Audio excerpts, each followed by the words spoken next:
Are you stressed and filled with anxiety like I am? Maybe in a bit of pain from that car accident you had a few years ago? Well, the sponsor of today's episode, Hempville CBD, has us covered. They have the highest quality products created by chemists and doctors.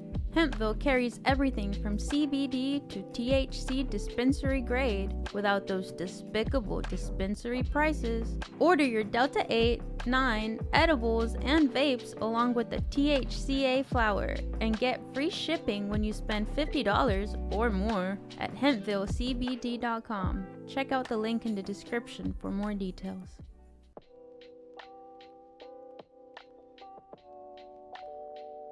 Welcome to the Filmistines, the double feature podcast. Join us as we unravel the interwoven experience of the continuous conversation of cinema. Take part in pairing movies with their cursed counterparts, movies that share DNA, or even pairing questionable duos by joining our Patreon at patreon.com/Filmistines. We offer tiers at the $1, $5, and $20 level, where the $5 tier will grant the ability to request films to further the discussion. So grab some popcorn, sit back, and get ready to join the 100-year conversation. This is the Filmistines, where movies are more than just entertainment, they're an experience.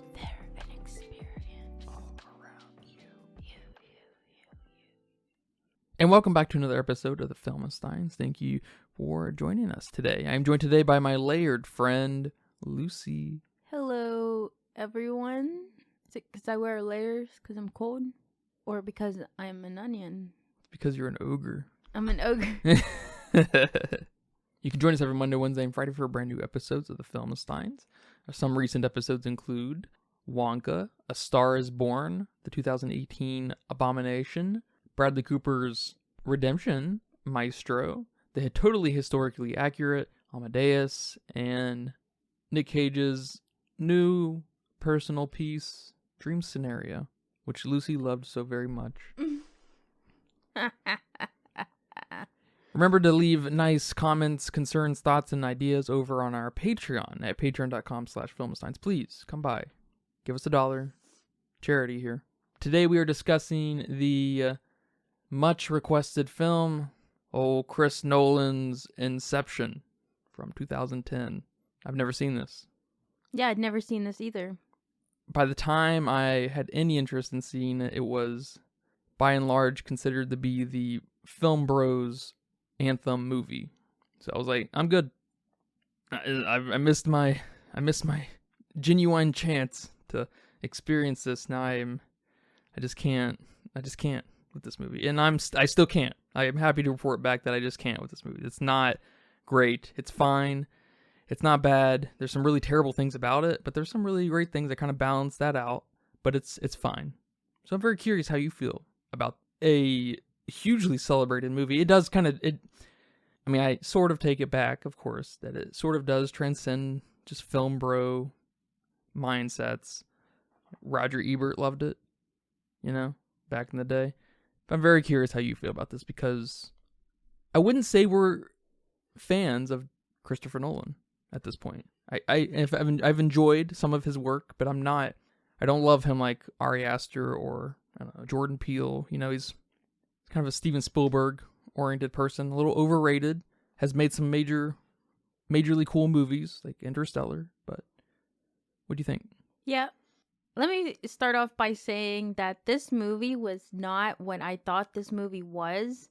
For some reason, I'm confusing it with another movie that I've been trying to find, but I can't seem to find the name of that movie. I think there's a dad, and I think he can tell the future, or he can predict the future. I don't know, something about some kind of inception with the future.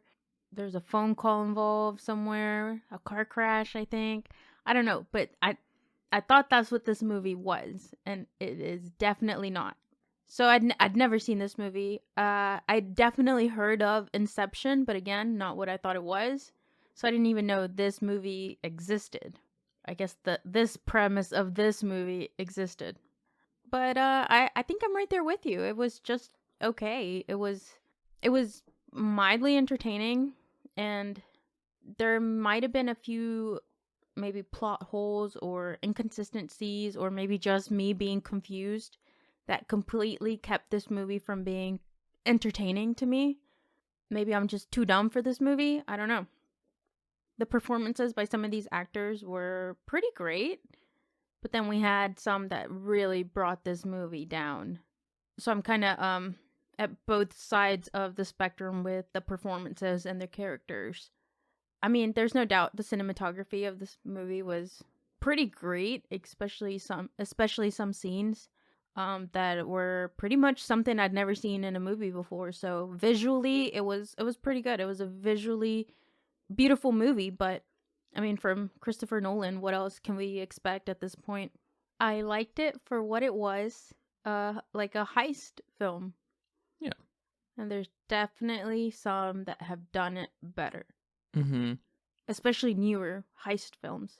I mean, the first one that comes to mind is D&D. Mm-hmm. Yeah, I thought there was a lot of kind of D&D DNA in this. I guess it'd be maybe the other way around, but sure. Yeah. I'm not a fan of heist films normally. They're a little too, I don't know, maybe it's because I haven't seen an awful lot of them, but they seem to be a little bro-y, a little too bro-y. Yeah. And that's one thing I liked about D&D was it was really going hard on the D&D party aspect and less of the Ocean's 11 thing. Right. Could we say heist films are kind of dad films? Totally. Yeah. Abso-fucking-lutely. This is a dad film. This is a guy film. Ocean's 11 is a guy film. This is, this has got some maybe James Bond into it. And it's, totally, it's got dad written all over it. I think it's a little bit more than your typical dad film at the very least, like things like Air and Ferrari versus Ford, or Ford versus Ferrari, where the fuck it's called. I think those fit the bill of being a little bit more of your typical dad movies, especially with the presence of people like Matt Damon. He kind of runs that home. I do think Christopher Nolan tries to push the bounds of whatever kind of work he's working on, whatever kind of project he's working on, whether that be through like storytelling or just the use of cinematography and sound, or trying to capture the trauma of a very singular character like an Oppenheimer or something. So there's something really attractive about Christopher Nolan in that way, that I just feel like he just constantly gets in his own way with his tendency to just go all out. And it's one of those situations where the movie really knows what it is. It's delivering on what this thing is all about. All of his stuff is like that. Well, from what I've seen. And so if you don't get into it, it's going to be here and there, probably a little bit of a drag. Yeah, that's exactly what I was feeling. Some moments I was fully immersed, and then the next thing, someone said something that just took me out. It's like, what? That didn't make sense. Well, it's partially because the dialogue in this movie is sort of trash. I am really surprised by the dialogue in this movie, specifically between Cobb and Ariadne. They are... That's rough. They are rough to watch. Especially, I guess, Ellen Page's character at the time, and now Elliot Page, but I'm just going to call her Ari. Yeah, whatever comes out for me. But Ari is just much simpler. That's what I'm sticking with. Ari's... Man. She's rough. Ari's character is so bizarre. From the moment she's introduced to every instance that happens in the movie. And I'm really having a hard time placing what the fucking point of her character is. She is the most obnoxious audience surrogate I've ever seen in any movie ever. Why? How? What? What do you mean? Why? Who? It's just like, shut the fuck up. And why are you such a know-it-all about Leo's character? Why are you so interested in his trauma so early on when you don't even know him? Yes, it's so bizarre. It's so impertinent for her type of character. Yeah, I'm with you. I didn't know how to feel about her. It wasn't a character. She was like just a mouthpiece for something. I don't even know what the fuck that was going on with her. Because I've heard people who are not fans of Christopher Nolan saying things like he puts these characters in his films, and I can't really think of another character other than this and other Christopher Nolan films. I haven't seen them all, but characters that facilitate, other characters and conversations that go over the top in explaining what's happening to the audience, for the audience to, understand. And it's like I said, I can't really think of another character who does that in another Christopher Nolan movie that I've seen. But it's so over the top that it feels, I mean, obviously intentional. Intentional is such a terrible word to use, right, in art. But it feels like Ari's character is almost supposed to represent Cobb's, like conscience, like the Jiminy Cricket in him. But Jiminy Cricket's smart. But Jiminy Cricket's smart, yeah. And wise. she's like an architect or whatever, and she's going to school at this nice school. I don't know, it looked nice under, he's getting taught by Alfred from Batman. That's cool and everything. And I'm so annoyed with this character. Like, she's terrible. And then not to mention, it's just such a funny thing to say, I hated her sound mixing. She was so quiet when all these other characters were not really loud, but they felt like a normal audio level for movie characters, and she would just like whisper everything. It was so bizarre. I mean, I know Christopher Nolan has a big history of weird sound mixing. It's usually with the trumpets, which are crazy here too, but they're fun. I do like the trumpets. I know it's made fun of all of his scores are just just wild sounds, and they don't really have any kind of mood to them other than trying to give you anxiety. But I don't know about Ari and Ellen Page at the time's character. I don't know. I just totally annoyed. Yeah. I mean, we do know it was weird.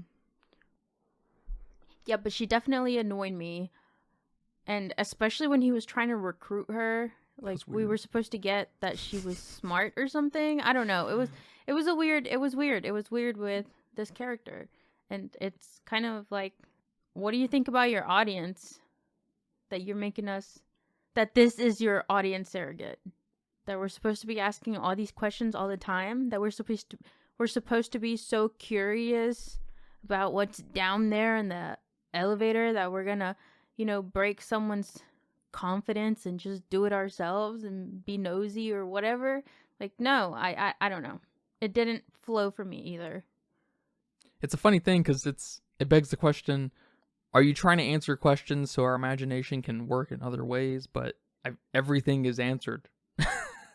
You don't let our imagination take hold at all. Less is more, Christopher Nolan.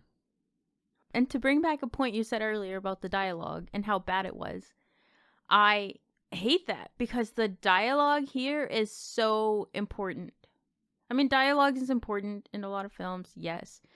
But in this movie, it's the explanation of what's going on. You're obviously not using anything else to explain to us what's going on here. We know we're supposed to be in a dream world. All right. We get that with everything else going on, buildings folding onto themselves and so on. All right, we get that visually. But we need an explanation, and that's done through the dialogue, and it's not done very well. The interactions are kind of just off between all the characters. There's no chemistry with these characters that make it sound conversational to explain to us. I mean, the dialogue here is also very important for world building, and that falls short. Why do we care about any of these people?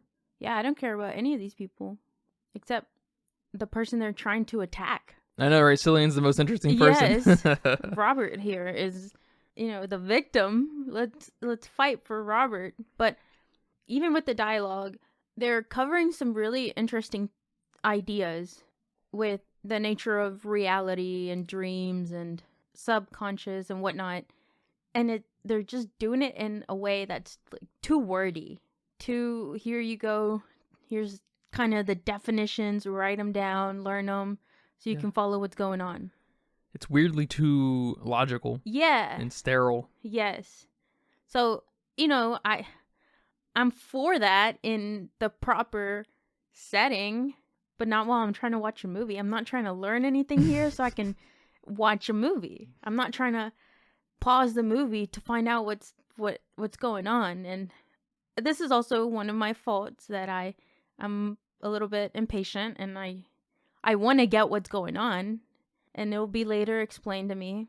But I feel like this movie didn't let me naturally do that, I guess, if that makes sense. No, absolutely. That's the whole idea around less is more. Your imagination wasn't allowed to connect any of the dots. Yeah. And that sucks.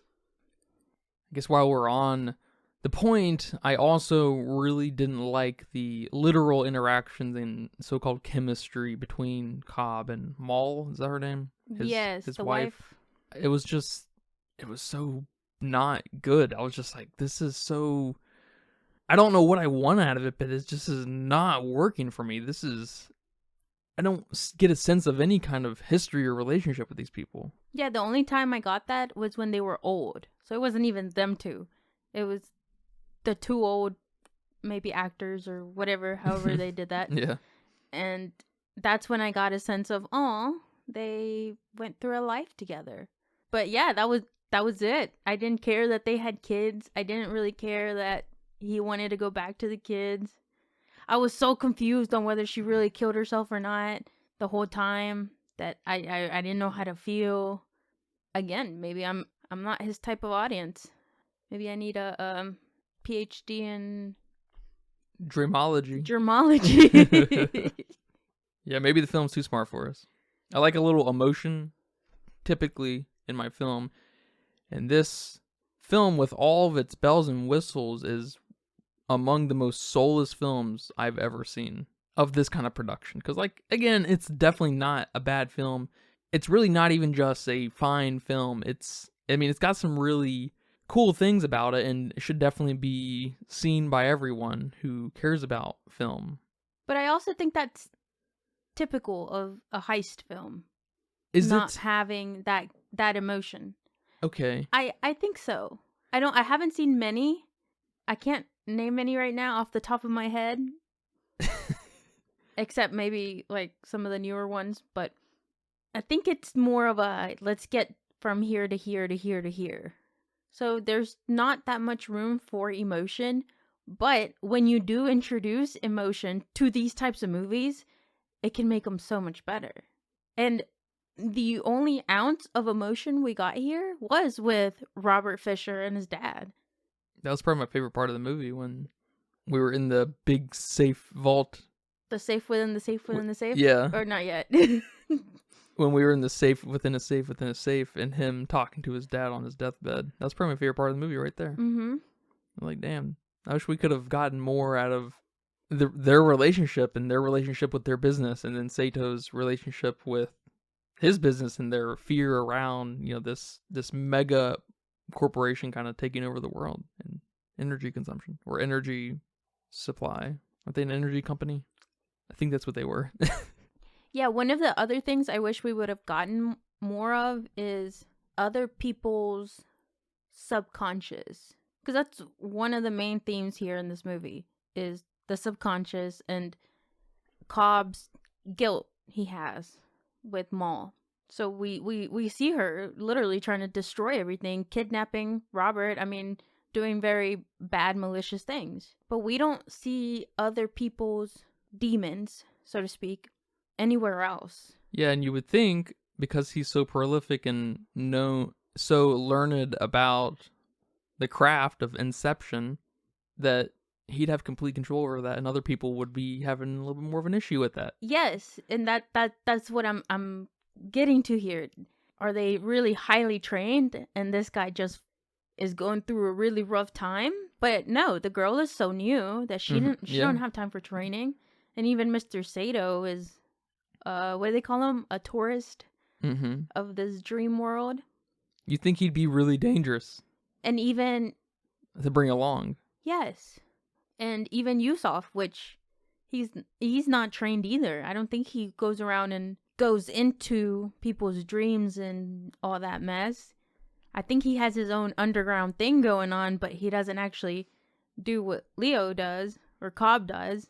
So these aren't trained individuals that have control of what they think, or I guess have control of their subconscious. And we're in their dreams, right? In the first dream, Yusuf isn't asleep, so we're technically in his, because we have to go into other people's subconscious. We kept going in deeper into Robert's dream. Then why are Cobb's subconscious leaking in? See, plot holes. I guess because he's so trauma driven, but so is everyone else. Yes, that's everybody. You telling me Ari here doesn't have any trauma. She's in college. She's got major trauma right poor now. girl can't even speak up. And then the other guy, played by Tom Hardy, wasn't he in the military? He's got major trauma. Eames, yeah, they all have. I don't know. Sure. Yeah, it's. I don't love Sato. Come on, he definitely has something, and has absolutely no training. Has never done this before. Hasn't even been properly briefed, like Ari kind of was. So I mean, his something of his should have been trickling in. I know the focus is mainly on Cobb's character and his trauma, his guilt, blah, blah, blah. But that doesn't stop you from having other weird things leaking in. I mean, you made a 2.5 hour movie. Just push it to 3 hours and give us more on these characters. Build up some relationships, some meaningful way. Recast Maul. I think that was maybe one of the mistakes. Because I don't think Leo is the problem here. And it may not be Maul's actor either, but just the relationship Chris Nolan thought they should have was, man, it was bizarre. You would think it would be a little even sappy with them going deep into their subconscious together and wanting to grow old with one another. Yes. Just a little bit of romance. There was, and then not to mention Ari's presence at every turn we get with them too. She was just third wheel and hardcore. I was just like, what the fuck? I was like, does she like him? And doesn't want Maul to interfere? Like, what is going on here? Yeah, man, I get that. It was bizarre. She felt like his subconscious, his Jiminy Cricket kind of trying to fix something in his life. And it was just like really weird. Because it would have been better if it was like a Big Lebowski kind of thing where like no one acknowledged Ari's presence. So she's like, do you even know she's really there? And I know they acknowledge Donnie's presence in the Big Lebowski a time or two, but they weirdly ignore him at many, many more instances. So it's just like, is Donnie even alive, or is he a figment of, John Goodman's imagination in that movie? And we could have had that maybe echoed here, and that would have maybe been kind of cool. Yeah.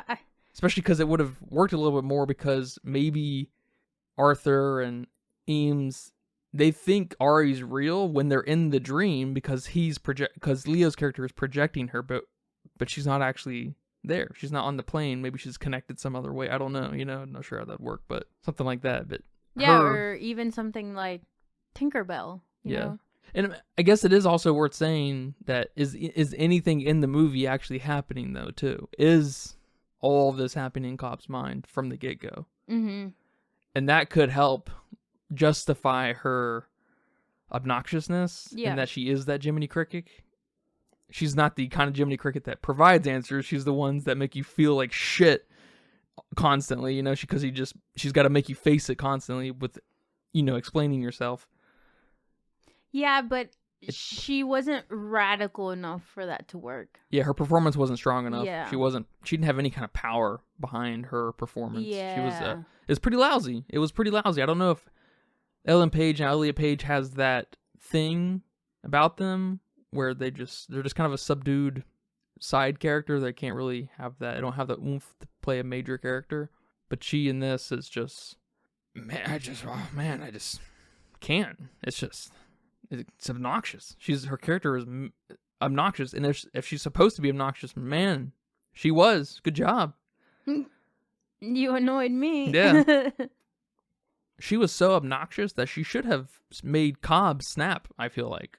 Because Snap was already under some pressure and stress about getting this thing done and seeing Maul or the potential of Maul, and then being faced with Ari constantly hounding him, grilling him about fucking everything. Shut up, You think he would have kind of had a moment of, high conflict with her, and maybe that was a sign of kind of resignation within his character, being like, fuck, she's kind of right about X, Y, and Z. I don't know. I hated, and it was such a crux of the movie, their relationship. I hated it. Yeah. And that if that was done better, it wouldn't elevate this movie too much for me. Because even with that always being in the back of my mind in every fucking scene, the movie still works for me on a lot of levels. Mm-hmm. I enjoyed the the long runtime. So I think that's worth something. Yeah, and going back to like the chemistry between Maul and Leo and the third wheel we had here and all this non-romance romance, it made me think of that scene where Arthur kisses Ari. That was weird. That was weird. That was and I understand that it was like for a distraction, I guess. Who are you trying to distract? I don't know. And then he was like, it was worth a shot. Then he says it's worth a shot. What the fuck is this? So bizarre. That was weird. And so I guess that made me think about how maybe she, I don't know. It was just weird. It was just a weird thing to add here and to try to give her a romantic partner. I don't know what he was trying to do here because then it's completely lost whatsoever. Yeah, I don't even know if they have another conversation after that. Right. Actually. I didn't even know they talked to each other besides the you need to get yourself a totem conversation. So I don't know. I don't know Christopher Nolan's idea of what romance is.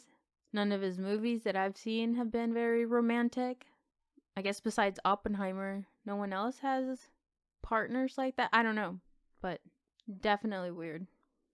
One other thing that I didn't understand, and I don't understand this in general, or I don't get it. I understand what's going on, what people are trying to say, but I don't get it. And it's kind of important here in the film when they say that if I tell you don't think about an elephant, it makes you think about an elephant. It's supposed to show some kind of like the power of suggestion. Yeah, and planting simple ideas and shit. Yeah, but maybe it's just me. I don't really get that. It's just one of these tethers to some new wave psychology from the early 1900s. Yeah. I think that's it. But they run with this. This is the whole. Well, I think they just run with that simple point, and they don't mean anything by it. But it's said everywhere. It's a weird one for me. That's all I'm saying. I guess I don't think of elephants when someone says don't think of elephants. I'm not immediately like, what, elephants? No, I don't know. Yeah, I'm probably not going to think of anything, to be honest. You know, I'm going to think, why are you talking to me right now?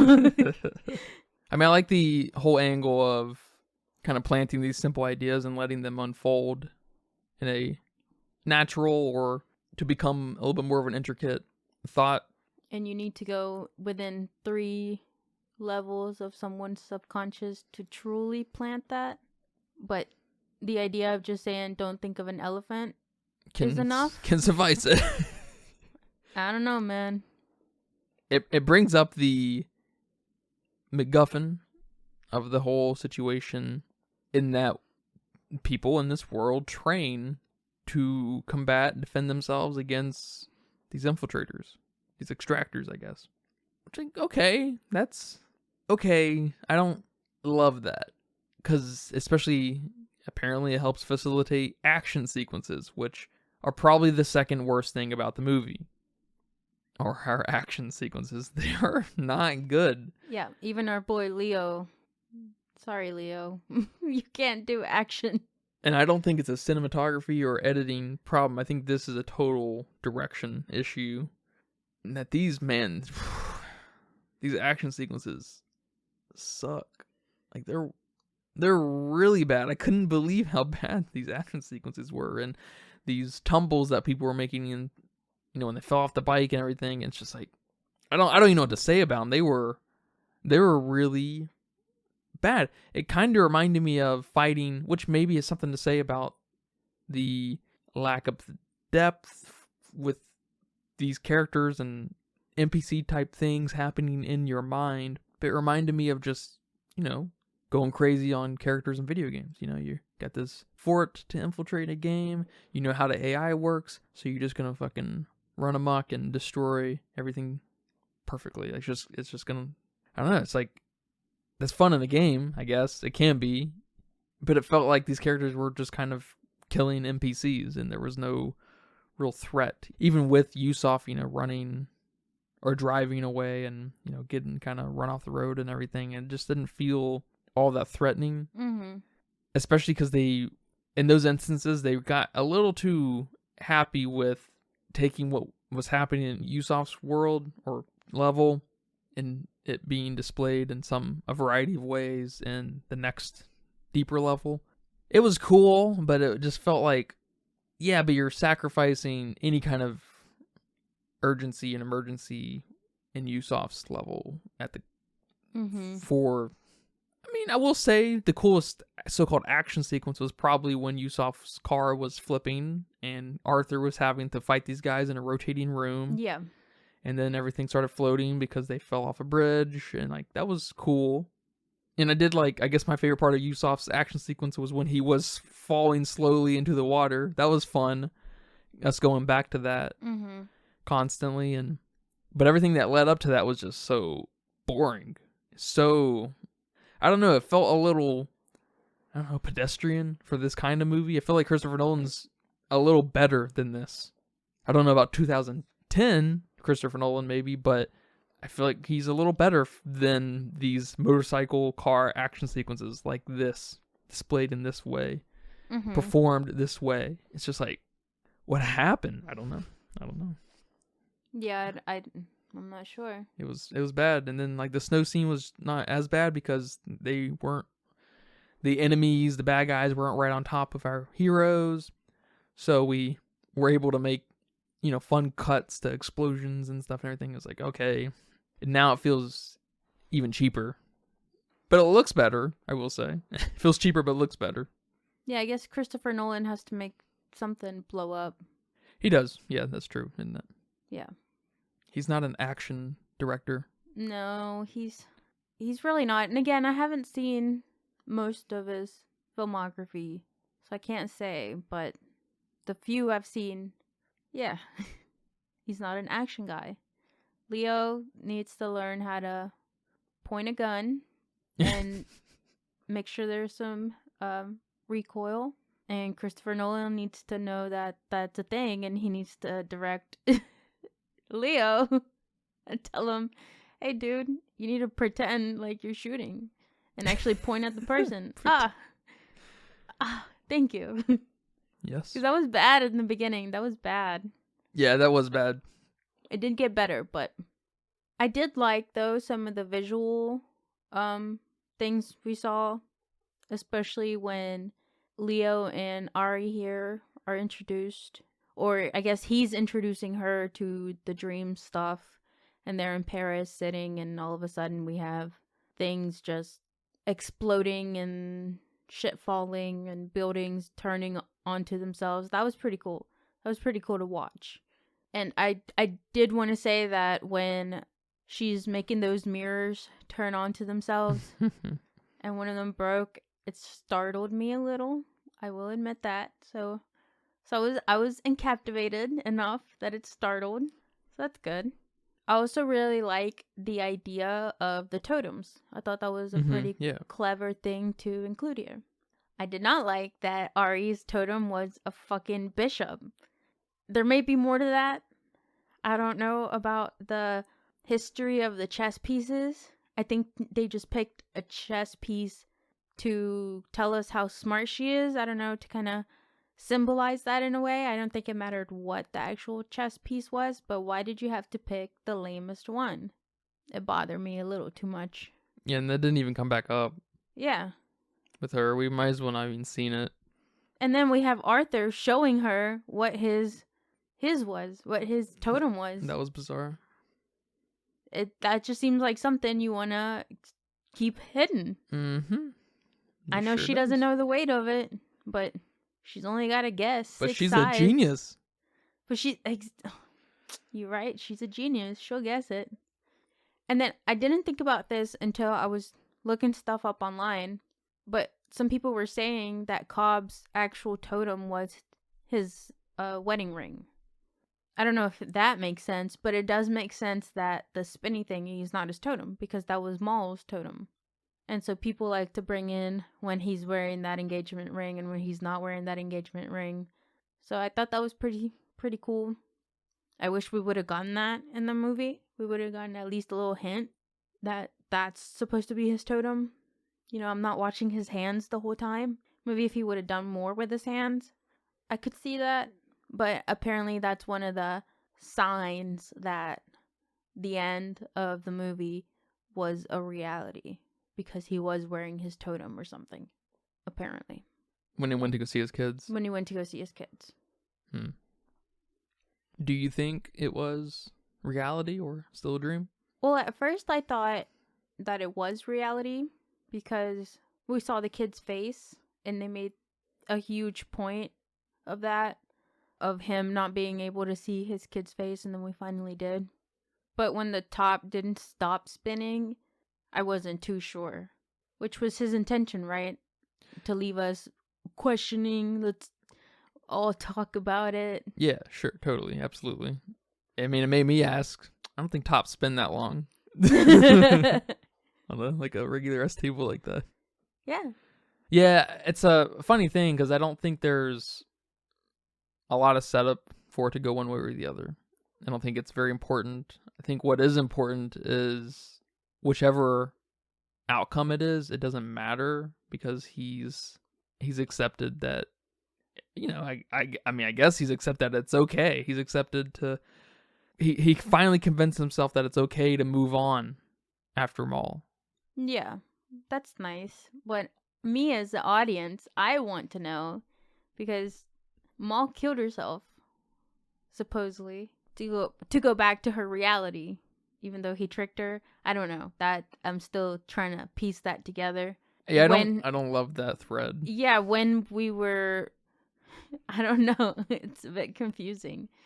When we started this dream or the reality, and I guess I like playing with the idea in my mind that Maul, when she killed herself, she's now in her actual reality, and this guy's stuck in a dream.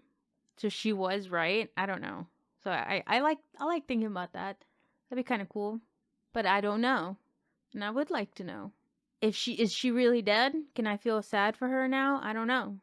Yeah, and a lot of people online are saying, yeah, well, the top did wobble, so it's the reality. I'm like, when did it wobble? When he got the first start? Well, yeah, everything that spins wobbles. It's called precession. Yes. Even the Earth precesses, and it's been spinning for a long time. Oh no. Yeah, it does. Is that why I'm moving? Yeah, every 20 to about 100,000 years, it precesses by quite a bit. Yeah, so I think, you know, it's getting what he wants. There was a conversation there of people reading into whatever, but I like that. I like that he's accepted whatever he needed to accept. Yeah, I do like that. What I don't like about that ending is I feel like the movie didn't set any of that up for that kind of conversation. Like, oh, he's okay with that? Cool. We didn't deal with his trauma enough. We have this emotional side of Leo. The only emotion we got out of Leo in any performative way or kind of distraught looking was when Maul jumped off the fucking roof. You know? Oh, yeah. It's like everything else is just so, you know, sad boy depressed. Like, you're not actually fucking depressed, dude. Get over yourself. Oh, no. No, I'm saying, like, this is... Like I said, this is extremely sterile. Nick Cage at the end of Pig had more emotion in those 5 fucking seconds of him breaking down than this whole movie condensed into 1 second. This movie's completely soulless, but I still liked it. Yeah. Well enough, at least. I wish we had a little bit more ambiguity in places. I wish Ari's character wasn't so obnoxious or just spun completely different, and I wish Leo could have been directed maybe a little bit better, because we've seen a romantic Leo. He's great in Titanic. He's the only reason worth watching Titanic. You mentioned the visuals earlier. I will say, I'm not crazy about them. I think they're good. Obviously, I think it won even its visual effects award at the Oscars and everything. It kind of comes back to the sterileness thing, though. I don't care how much training one has. Obviously, it doesn't matter if Leo's character is seeing Maul like this. Why do we have so much linearity and reality within the dreams? Where's the surrealism? Where is the absurdity? You know? Yeah, but that's the point, right? You want to try to make it as realistic so no one is confused.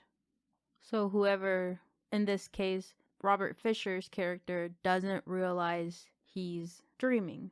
I guess except in the second level where they do the Mr. Charles thing and then, yeah, whatever. Yeah.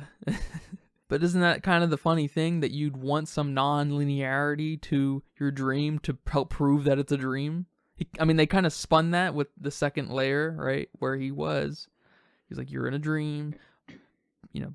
You ever seen weather like that? Yeah. It's like they tried to spin it a little bit like that, but I don't know. It's kind of like they just forgot.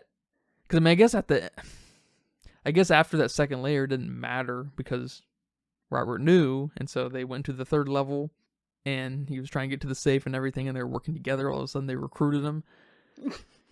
That's fine, but that gives even more room to help kind of play with the absurdist nature of the dream, because the infiltrated already knows he's in a dream, so now you can exercise that a little bit more. I'm just not. It's just a little stupid to me, I guess, that you would think that Ari would have so much control over the dream. But she's so smart. She's got a chess piece. I'm not on board with that. No, I think that's a little dumb. Yeah, because, again, this is not your type of movie. Yeah, this is definitely not my type of movie, is it? No, this is an action heist movie. This is a dad movie. Dads don't like emotions and weird shit in their dreams. I don't know. What do dads dream about? Mowing the lawn? Taking out the trash? They dream about fortresses in the snow. They dream about casinos and hotels, nice hotels. Pretty girls stealing their $500 wallets. Yeah, exactly. Maybe this is how Christopher Nolan dreams. Yeah. I mean, there's something to say about that, yeah. Who knows? But definitely not your type of movie. Is it my type of movie? It's a little bit more my type of movie than it is yours, for sure. Because I'm all about action movies. And I like some fighting scenes. I like some fighting scenes here too.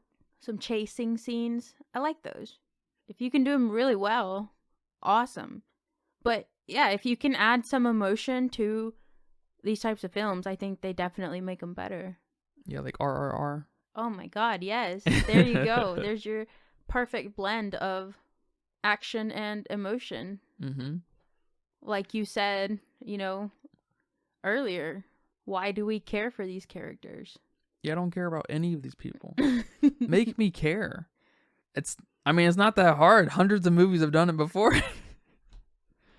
I mean, he would go on to do it later with Robert Oppenheimer. Oh, yeah. And he's not even really being threatened, all that much. He's being threatened, I guess, by the government a little bit here and there, and by his officers, but like, it's not like this where there's a lot on the line, at least to Cobb.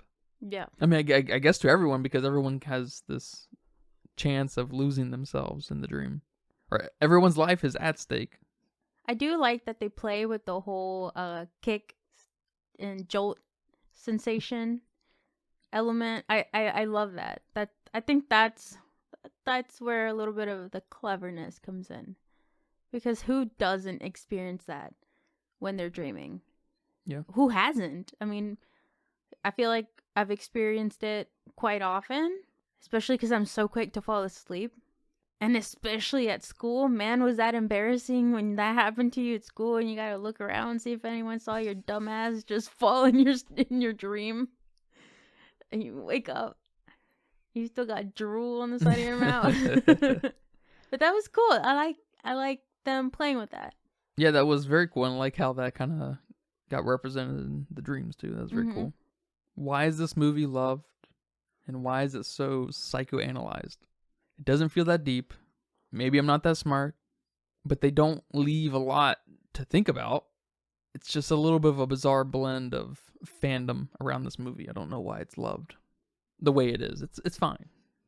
It reminds me a lot of The Matrix in that way, which is also a movie that helps bring up the question of what is reality.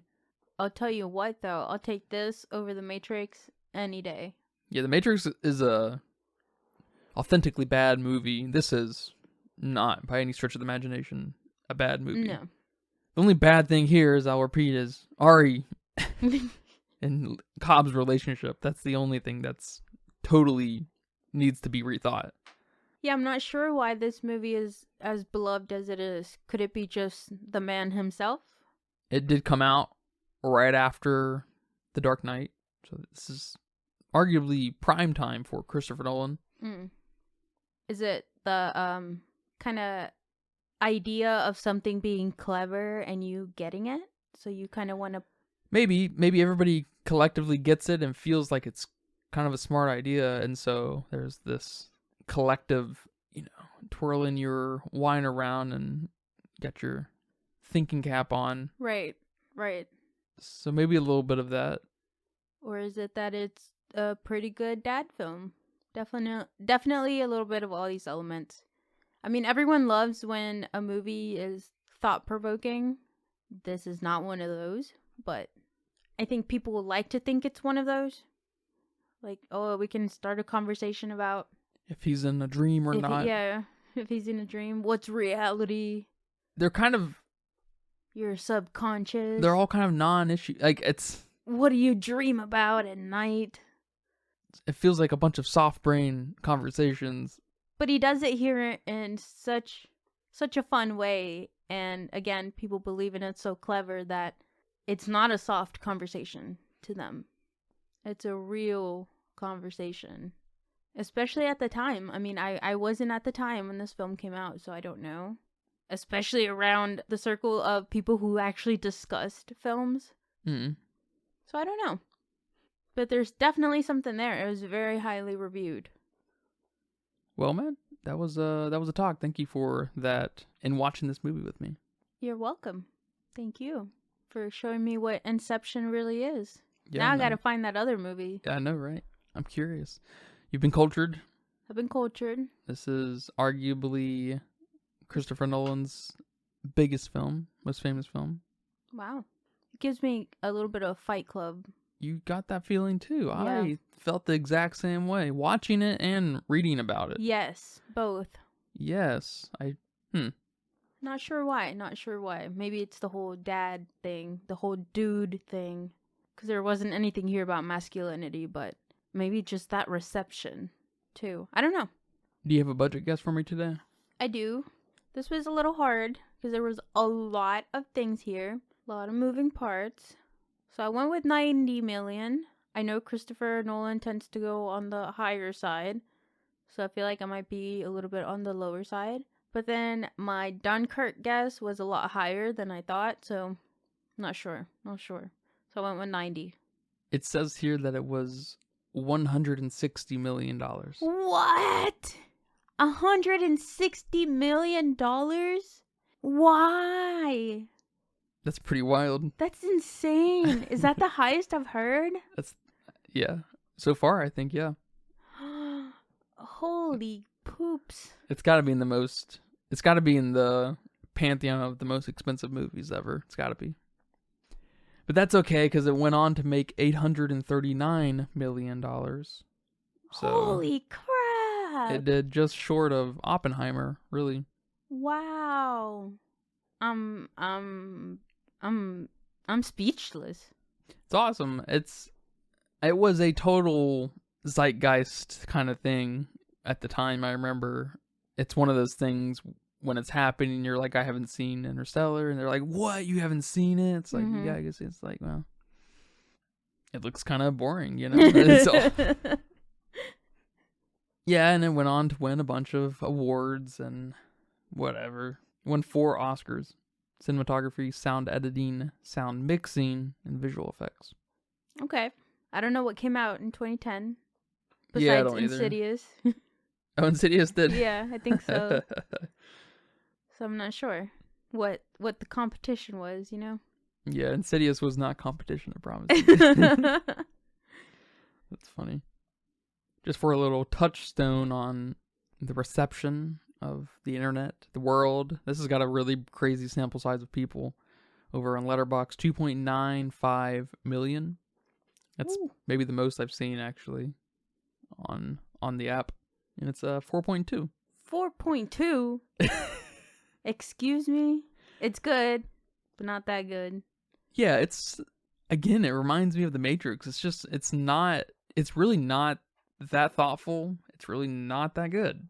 Because it's funny, in some of the so-called reviews that I read, some of these big editorial pieces, 10,000 words, they just go on all these tangents, maybe even some diatribes of the psychology of the dream state and things impressing your dreams and some of the trauma within Cobb's character and his inability to move on. It's just like, all right, cool. But what'd you think about the movie? yeah, it's the storytelling, or I guess just even the premise of the film is a small fraction of the film itself. You can't just praise it on that. It's true. It's very true. This is also a movie I've heard from people since 2010 that you got to watch it multiple times to truly get it. Okay.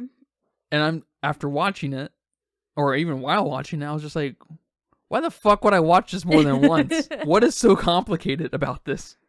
It's a more complicated movie? Dunkirk. Watch that movie and tell me you know exactly what's going on at all times and what time of fucking day it is. Of course, it was all happening on the same day and it's all the same beachfront. So it's really not that complicated. But that, you can go back to our episode on Dunkirk. My only I liked that movie quite a bit. My major issue was with the editing. It was out of fucking control. We need to get these yes men away from Christopher Nolan, as we've established before, and get some control on his mind because he's a super powerful filmmaker. He just needs a little bit. He needs a little bit more of a box to be kept in to help flesh out the things that he's got going. He can't. He's got too much leverage, and it allows for him to have whatever he wants. Mm-hmm.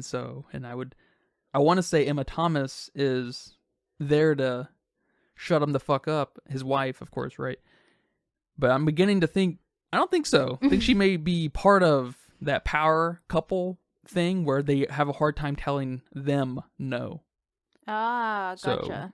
Yeah, I was listening to this review with this one guy highly praising the film, talking about how it was the best film of that year and how clever it was, and if you didn't find it how clever it was, then this is not your type of movie and you should stick to, other types of movies. Dumb movies. Yeah. Oh, he said you should stick to your Transformers. That's what he said. And, which, why are you hating on Transformers, first of all?